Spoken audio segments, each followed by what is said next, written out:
The calculus teacher pointed to the janitor as a joke in front of the class. But when the man quietly walked up to the board and solved the problem better than anyone expected, it didn't just silence the room, it changed the way the entire school saw him. It was the kind of Thursday that dragged its feet. Cloudy skies outside, fluorescent lights flickering inside, and a room full of students doing their best to look busy while waiting for the bell to set them free. Grayson High's fourth period calculus class was never a sanctuary of energy, but today it felt particularly lifeless. Pencils tapped, sneakers squeaked. A faint scent of eraser dust lingered in the air, mingling with the quiet buzz of hidden cell phones. At the front of the room stood Mr. John, the kind of teacher whose reputation entered the classroom 10 seconds before he did. He wasn't cruel, just sharp-edged.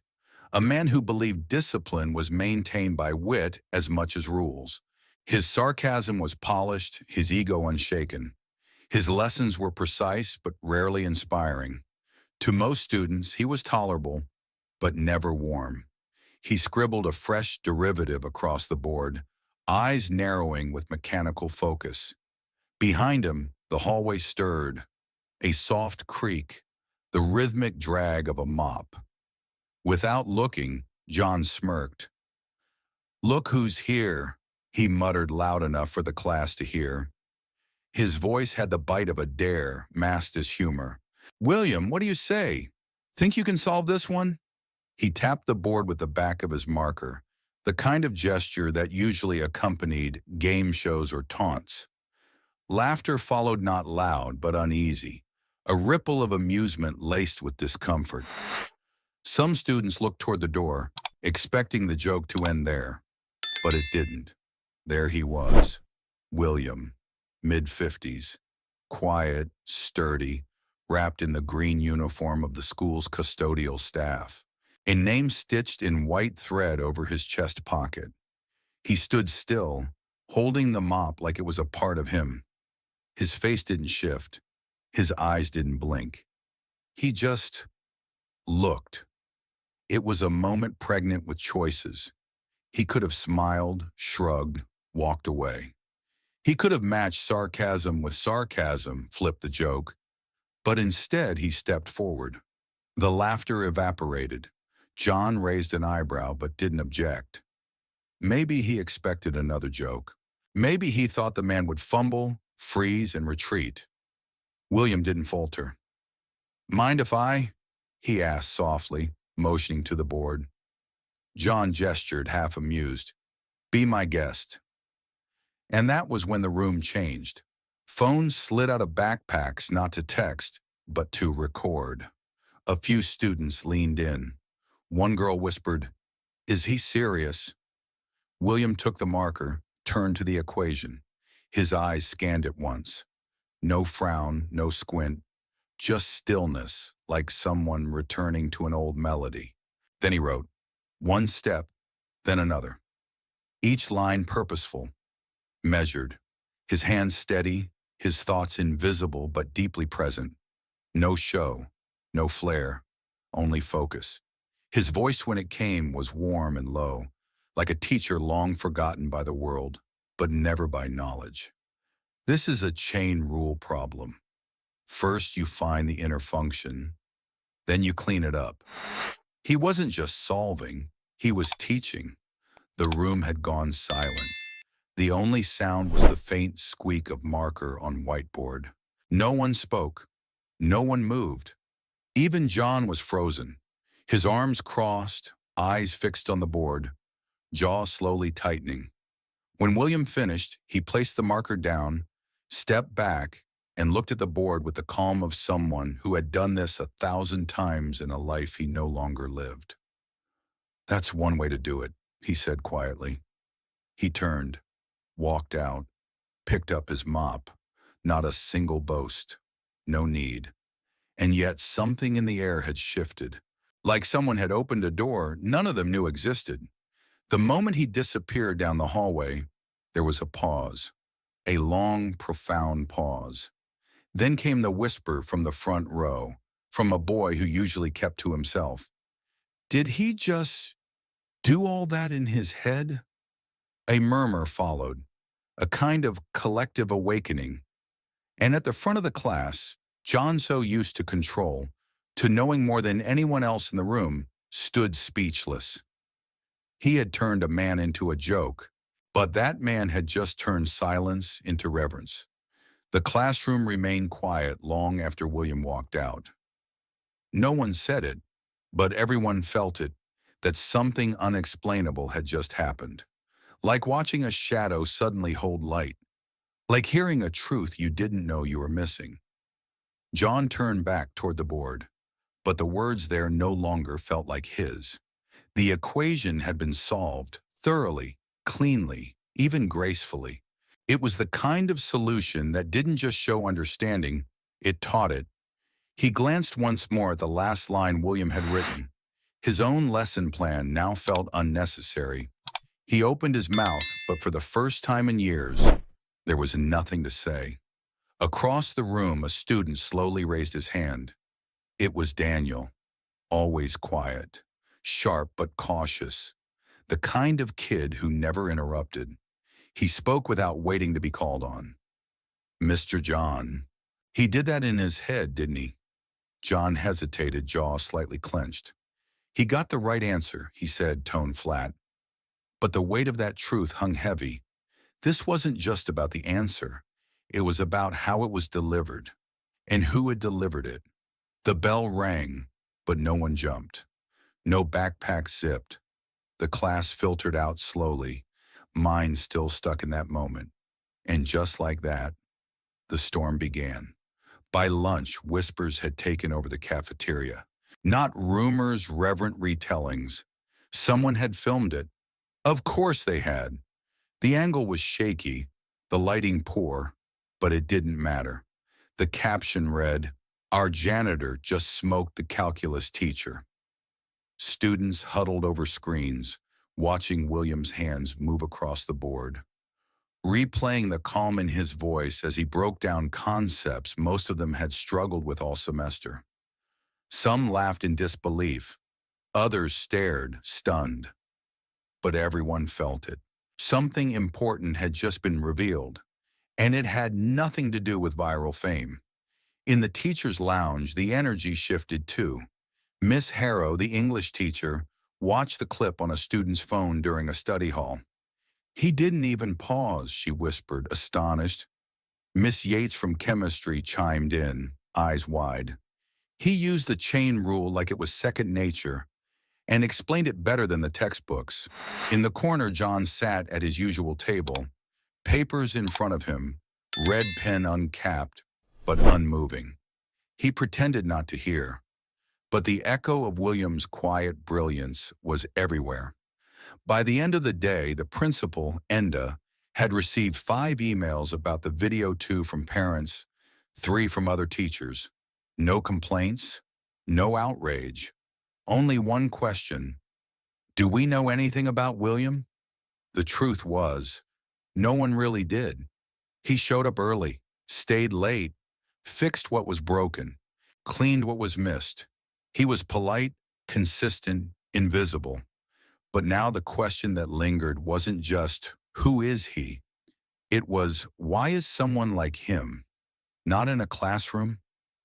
That evening in the quiet apartment complex on the edge of town, William sat on his back step. The air was cool, the sky streaked with the pale orange of a fading sun. He sipped tea from a tin thermos, alone with his thoughts. He hadn't meant to stir anything. He hadn't planned to walk into that room and teach. But something in him had responded when John called out, not to pride, not to prove a point, to the part of himself he thought he'd buried years ago. He thought of his mother again, her voice tired from working nights, but still reading to him in the dim kitchen light when he was a boy. Her favorite saying, "The world will try to lock doors, William, but if you carry your own key, no one can stop you from walking through." He'd carried that key once, full ride to university, mechanical engineering, dreams as solid as equations on a board. But life had other plans. The death of his mother, his sisters still in high school, jobs that kept the lights on, a dream that had quietly slipped through his hands like chalk dust. And now, years later, in a moment he hadn't asked for, it had come back in front of a classroom with a marker and silence turning into awe. Back at Grayson High, Daniel walked past the janitor's closet before heading home. He stopped, hesitated, then knocked once, softly. When William opened the door, still in uniform, still the same calm eyes, Daniel just held up his notebook. "I tried to solve the same problem," he said, voice hopeful. "Would you mind checking it for me?" William looked at the page, then at the boy. He didn't answer right away. He just stepped aside, opened the door wider, and said gently, "Come on in." The next morning, Grayson High looked the same from the outside. The same brick walls, the same rows of lockers, the same hum of fluorescent lights. But inside, something had shifted. Students who used to walk past William without a glance now nodded, greeted him with small but sincere gestures. "Morning, Mr. William." A wave, a smile, a kind of subtle acknowledgement that hadn't been there before. He responded quietly as he always had. A nod, a soft, "Take care now." But inside, something stirred unfamiliar, almost uncomfortable. Not fear, not pride. Something closer to being seen. That afternoon, Principal Enda called him to the office. William arrived in uniform, a little damp from fixing a faucet in the cafeteria. He took off his cap, held it respectfully in his hands as he entered. Enda gestured for him to sit. William remained standing. "William," Enda said, clasping his hands on the desk, "can I ask you something?" A pause. William nodded once. "Do you have a background in engineering or education?" For a moment, William didn't answer. His eyes drifted toward the window, as if memory had to travel from a faraway place before it could reach his lips. Then softly, "I went to Purdue, mechanical engineering, full ride." Enda leaned back, visibly stunned. "You're serious?" "I am," William said simply. The silence that followed was not awkward. It was heavy, respectful. And then William spoke. He told the story with the quiet rhythm of someone who didn't mean to share it, but knew it was time. He'd grown up in Gary, Indiana, raised by his mother Estelle, a textile worker with strong hands and soft eyes. She raised him and his two younger sisters alone and believed in books like they were lifelines. "The world will try to shut the door on you," she used to say, "but if you bring your own key, they can't keep you out." William was brilliant, valedictorian, state science fair champion, the kid who could take apart a bicycle and rebuild it in half the time. By senior year, he had a scholarship to Purdue. The dream was real, and he carried it like fire in his chest. But during his second year, the phone call came. His mother had collapsed at work. The diagnosis, late-stage cancer. She whispered through cracked lips, "Don't come home." But he did. He took a semester off, then another. Warehouse work, night shifts, anything to keep the lights on. Classes faded into background noise. And when his mother passed, so did the dream. No money, no family support, no university advisor calling to ask where he'd gone. Just quiet. "I kept thinking I'd get back," he told Enda. "But one thing turned into another. Life doesn't wait." Enda said nothing, because there was nothing to say. After the funeral, William returned to Gary, tried to rebuild what was left. His sisters were still in high school. He was the adult now, the provider, the anchor. He found odd jobs, then steadier ones. A flooring company once offered to train him. "You're sharp," the owner had said. But the night before his first day, his youngest sister was suspended for fighting. He had to show up for her. No one else could. He missed that job. The position was filled the next morning. That was the turning point. He stopped chasing dreams, started chasing stability. Years blurred, town to town, job to job. Nothing glamorous, but honest work. By the time he arrived in Elkhart and found the posting for custodial work at Grayson High, he didn't hesitate. It was predictable. It paid the bills. And the school district offered health insurance. He never expected more, never asked for it, but the numbers never left him. Sometimes passing a classroom, he'd glance at the board, spot an equation, and solve it silently before walking away. At home, behind the cereal boxes, he kept a worn engineering book, just to flip through, just to see if it was still there. It always was. Now sitting across from a principal who looked at him not as the man with the mop, but as a man of depth, of talent, he felt something crack open, something old, something unfinished. That evening, William went home and pulled out a battered cardboard box from under his bed. Inside were his transcripts, his Purdue sweatshirt, a faded photo of him and his mom at orientation day. He laid them on the table, touched each one like a memory that hadn't been touched in years. The paper had yellowed, but the words, the dream, were still there, waiting. By Monday, the video had already made its rounds, not just at Grayson High, but far beyond. It started with a few shares between students. Then someone posted it to a local education forum. Within hours, it crossed state lines, gathering thousands of views stitched with captions like, "When your janitor knows more calculus than your teacher," "Proof that brilliance doesn't wear a title," "Give this man a classroom, not a mop." But William had no idea. He didn't follow social media. He still carried a flip phone. So that morning he showed up at school the same way he always did, early, focused, quiet. The first thing he did was fix a jammed paper towel dispenser in the girls' restroom. But the atmosphere was different. Teachers paused their conversation when he walked by, not in silence, but in recognition. Students who used to slide past him without eye contact now offered nods, little smiles, even a few fist bumps. "Hey, Mr. William," one girl called softly as he passed the library. "You're kind of famous now." William chuckled, eyes crinkling with amusement.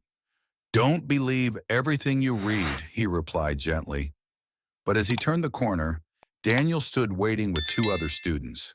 One held a calculus book, open to a problem highlighted in pink. "Would you mind going through this with us?" Daniel asked. William blinked, a little stunned. "You got a free period?"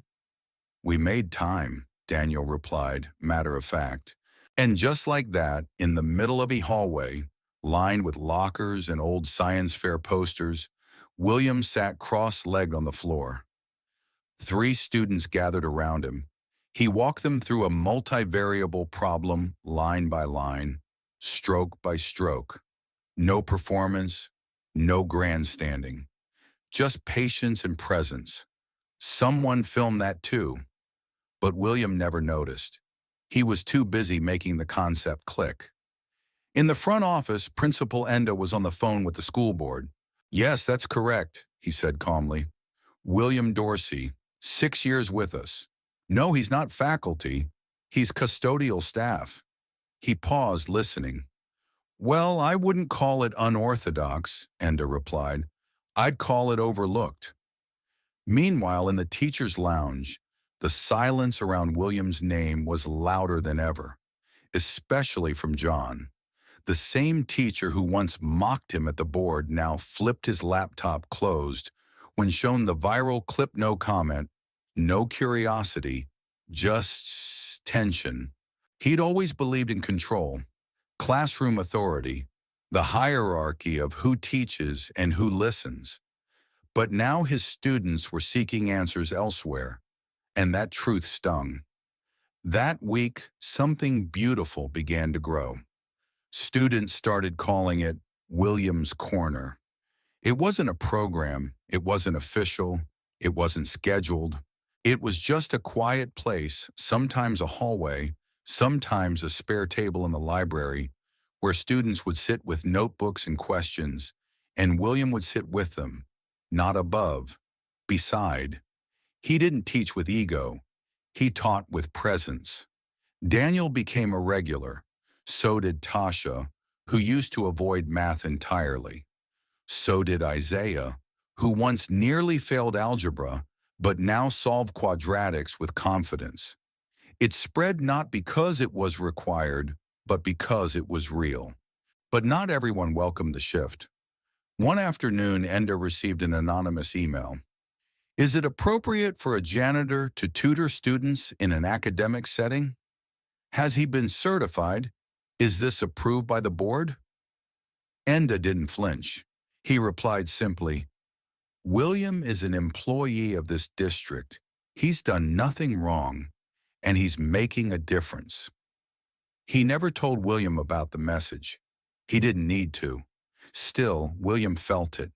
Not resentment, exactly. Something more complicated, the discomfort of being redefined in the eyes of people who thought they already understood him.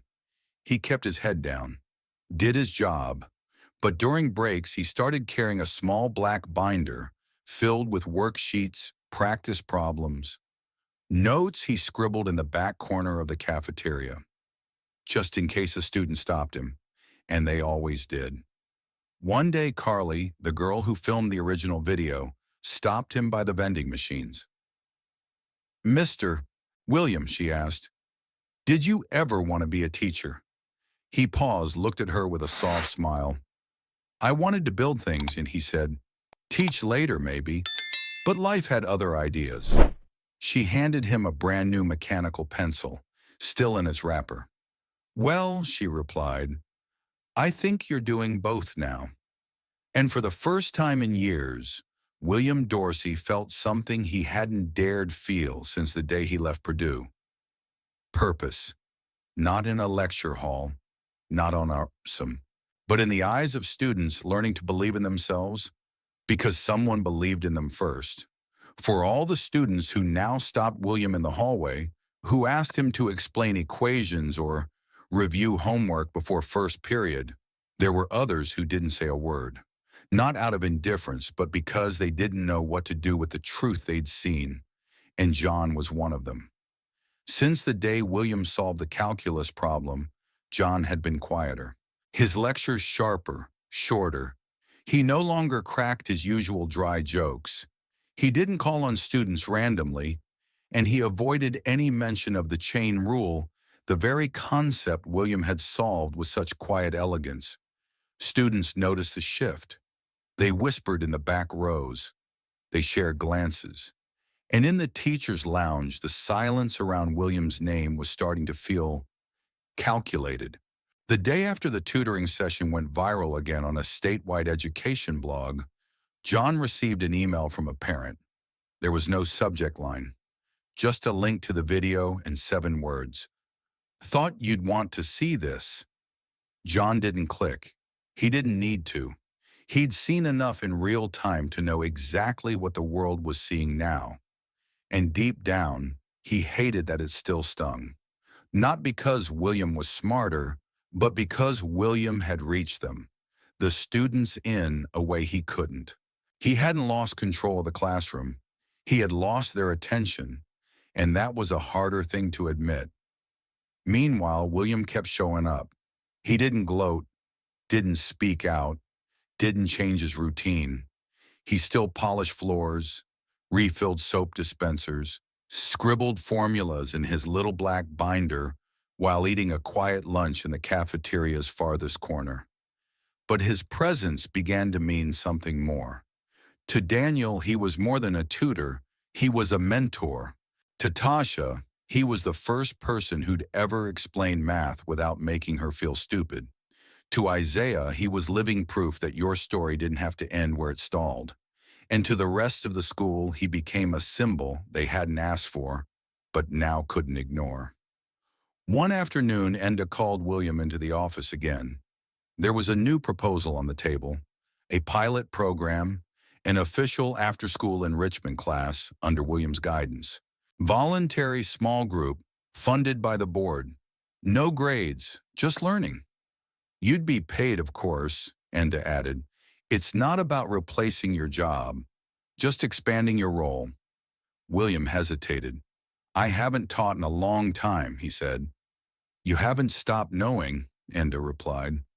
William didn't say yes, not right away, but he didn't say no either.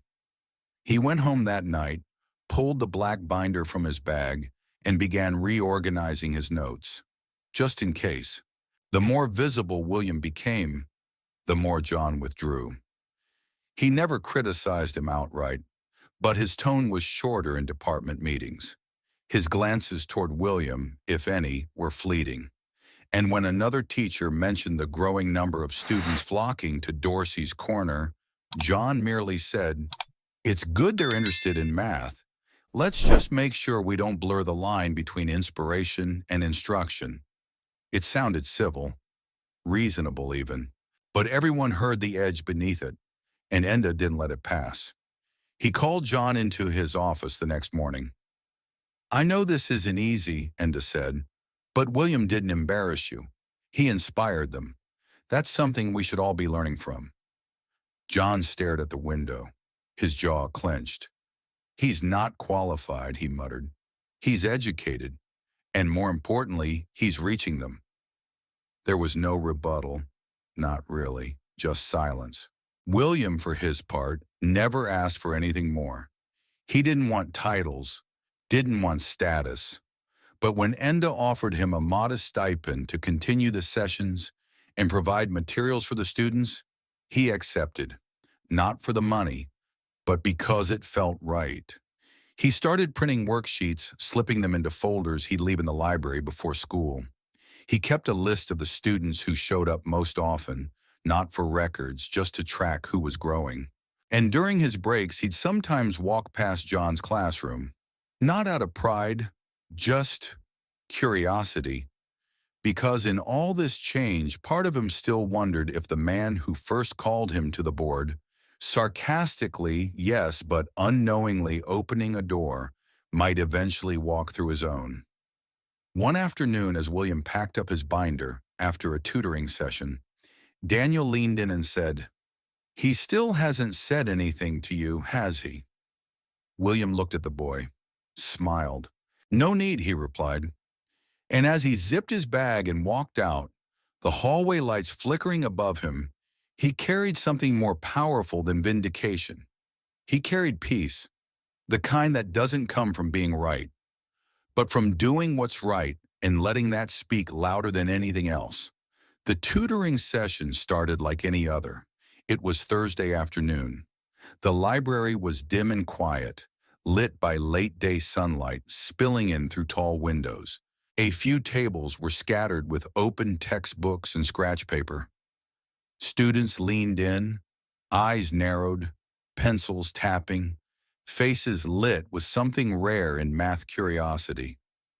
At the center, William sat as he always did, never standing at the front, never raising his voice. He didn't teach like a man who knew everything. He taught like someone who remembered what it felt like not to. And that was what made the difference. Across the room, unnoticed at first, John stood near the door. He hadn't meant to be there long. He told himself it was just curiosity, but then he didn't leave. He watched as William leaned over to help Isaiah work through a multivariable equation. Watched as Tasha asked a question and William redirected it gently so she could discover the answer herself. Watched Daniel explain the chain rule to a younger student, the same way William had explained it to him just weeks ago. The edge in John's chest tight with pride, bruised by ego softened. Something was happening here, and he wasn't the center of it. He walked in quietly. William glanced up, didn't smile, didn't flinch. He simply nodded toward the open seat beside him. Long as you don't mind learning something, he said. A few students chuckled lightly, not mocking. John smirked, just slightly. For once it wasn't sarcastic. He sat. For the next 30 minutes, John didn't speak. He just listened. He watched. He noticed how William used metaphors to explain abstract concepts, how he connected formulas to everyday motion and rhythm. There were no lectures, just conversations. No intimidation, just inclusion. It was different and deeply effective. After the session, most of the students filed out. But John stayed. For a moment, the two men sat in silence at the edge of a table that had somehow become more than just wood and legs. It had become a bridge. Then softly John spoke. You know, he said, looking at the board, I used to think teaching gave me control, that it gave me importance. He didn't say it bitterly, just honestly. William didn't interrupt. But watching you, John hesitated, then finished. You reminded me what it's actually about. Showing up, making it count. There was no need for apologies, no awkward handshake. William just nodded, eyes calm, voice steady. We all lose our way sometimes. John looked down, folded his hands together. I almost let my pride make me miss the lesson. William picked up his binder, slowly gathering his things. Good thing you stayed, he said without looking up. The kids noticed. From that day forward, John changed quietly. He didn't announce anything, didn't publicly acknowledge what had shifted, but students felt it. His tone softened. His patience returned. And once in a while, during his own lessons, he'd mention a tip that, if you asked, sounded a lot like something William had said weeks earlier. Sometimes he even stopped by William's sessions, not to supervise, but to listen and to learn. But William never asked for credit. He never stood at the front of the room, never wore a badge, never asked for praise. He just kept showing up. Every Tuesday and Thursday, after the final bell, the library corner filled with the quiet buzz of notebooks and pencils. The warmth of questions and answers passed between minds, not from authority, but from experience, from belief in them, in the idea that brilliance isn't loud, that leadership isn't always titled, that the best teachers are often the ones who simply stay and care. One afternoon, long after the tutoring had ended, John stopped by William's corner again. No students this time, just the two of them. I've been thinking, John said, folding his arms, about how many years I've spent chasing results instead of reaching people. William raised an eyebrow, waited. John exhaled. I think you've helped more students in the last 3 weeks than I have all semester. William didn't argue. He didn't agree either. He just said, that's the beautiful thing about today. You can always start over. Later that evening, as William walked home beneath a sky turning soft with sunset, he thought about how far this had come. Not just the students, not just the sessions, but the space that had opened in people's hearts, even the ones that resisted the longest. And as he stepped inside his apartment, he passed by the old cardboard box under his bed, the one filled with transcripts, a Purdue sweatshirt, and his mother's photo. He didn't pull it out. Not this time. He didn't need to, because now he was living the part of the dream that mattered most. Spring arrived quietly at Grayson High. Trees outside the windows bloomed in soft bursts of green. Seniors whispered about college. Freshmen found their footing. And in the library's far corner, William's table remained full. Not with noise, not with spectacle, but with open notebooks, eager eyes, and the soft murmur of understanding being passed hand to hand. Tasha now led weekend sessions for her cousins, using the same notes William once scribbled on cafeteria napkins. Isaiah, once afraid of algebra, now solved quadratic equations like second nature. Daniel, the quiet boy who once watched William walk out of that classroom, now helped younger students the same way he'd once been helped. William never stood at the front. He always sat beside them. He asked more questions than he answered, listened more than he spoke, believed in them long before they believed in themselves. And that, they would later say, was the difference. When the school hosted its annual showcase, one booth stood quietly in a corner, simple, handwritten, titled, "What Mr. William Taught Us," not just math, but patience, humility, self-belief. William didn't give a speech that night. He didn't need to. He just stood by the table, quietly smiling, thanking every student who passed by. Later that evening, he returned home and opened the storage bin beneath his bed, not to grieve what he lost, but to add a new folder. Inside, student thank you notes. Because legacy, he realized, wasn't a diploma on a wall. It was the light you leave burning in others. And William's light was everywhere. Sometimes the most powerful people in the room aren't the loudest. They're the ones who choose to show up, listen, and quietly make a difference. William didn't need a title to teach or a podium to lead. All he needed was a moment and the courage to step into it. His story reminds us that greatness often hides in plain sight, and that legacy isn't built through recognition, but through the lives we touch. Believe in the quiet ones. Uplift the overlooked. Because sometimes the key to change is held by the hands we pass by every day.